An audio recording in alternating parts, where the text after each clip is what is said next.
আসসালামু আলাইকুম। শখের বাগান ব্যাপটন। আপনারা আজকে 4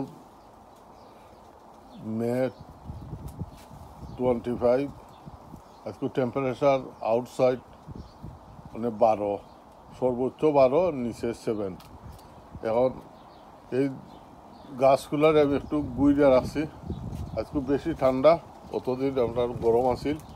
এই গ্রিন হাউস টেম্পারেচার আছে আমার এখন আপনার 15 অথবা 16 হয়। আচ্ছা, এই ধানগুলো আমি লাগাইছি ওগুলা, আর ওগুলারে আমি একটু গুইরে রাখছি। আপনার ওয়েদার খুবই খারাপ, আরও 2-4-5 দিন যাইব এইভাবে।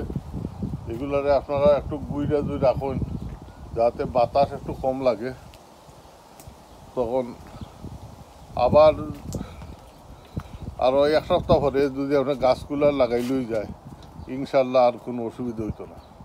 এখানেও আমি ডুগি ফেলাইছি ডাটাগুলা উঠছি। উঠার বাদেও এখন দেখা যাক কীভাবে রাখা যায়। এই দেখুন আমি লাউর গাছটা রাখছি গুইটা ওগুলা। এখানেও আমার গ্রিন হাউসও আমার ধান আছে।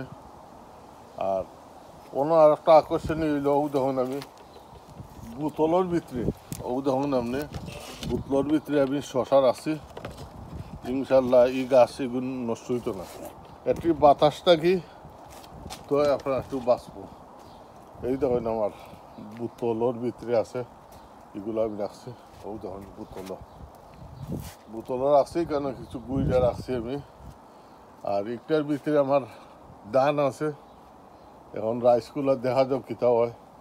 এখানে আমার লাল শাক, এখানোর মূলা, ধনিয়া সবগুলি এবার লাগাইছি। এখন হইল অপেক্ষা করুন, ওয়েদার একটু ভালো হইতো। এই দেখুন আমার গাছ, লাউ গাছ, যেটা আকর্ষণীয় লাউ গাছ। আর এইলো আমার গড়। এই দেখুন আমি লাউ গাছে একটু গুইরা রাখছি। আশা করি তেমন একটা অসুবিধা হইতো না।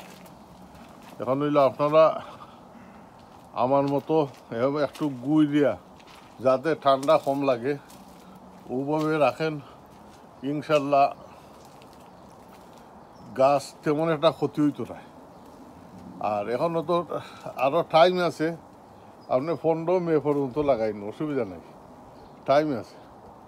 ধন্যবাদ আমার এটা দেখার জন্য।